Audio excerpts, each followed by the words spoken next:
All right, our last one here.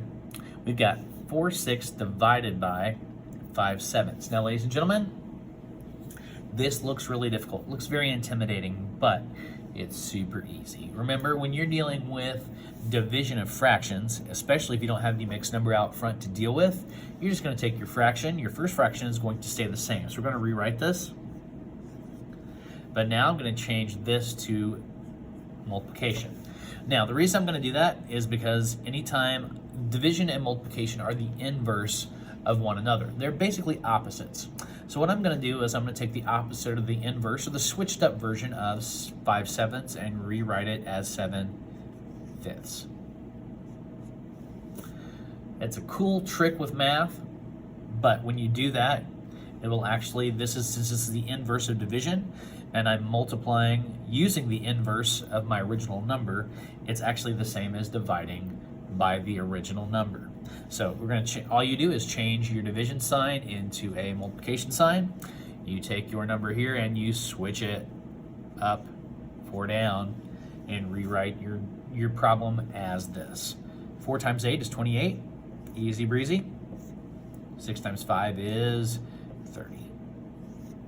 If we do that, we get 28/30. I learned that would be okay, but never for Mr. Lambert or Mr. Geiger. We want lowest common form. So we want the lowest form, simplified form. I almost said lowest common. That would be lowest common factor, right?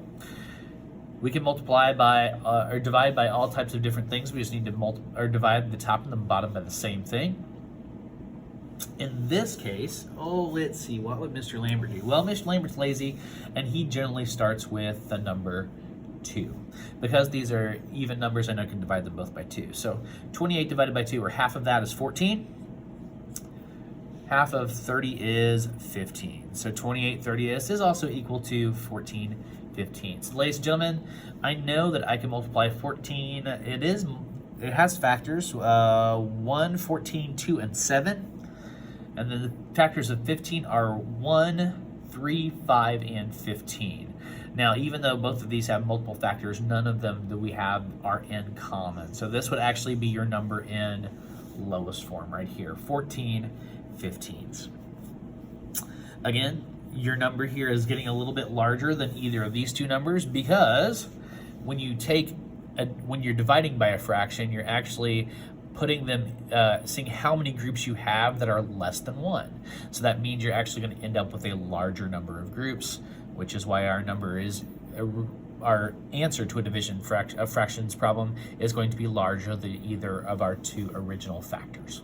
All right, that's it. That's all you need to be able to do for this 8-step test. If you have any questions, please make sure you contact Mr. Geiger or I before you hit that 8-step test button and get started on the test. Your code for today is the word yellow. You should have that below, but in case you miss it, your code is yellow. You should be able to link directly to your test. If you can't, there are directions on how to find that course on Canvas. Good luck. Again, if you have any questions, make sure you ask before you begin your 8-step assessment, and then try that assessment. Don't cheat, just do the best you can. Don't use any calculators or anything. We want to see what you can do just like it were I learned. All right, guys, good luck. We will talk to you on Monday, and have a great weekend.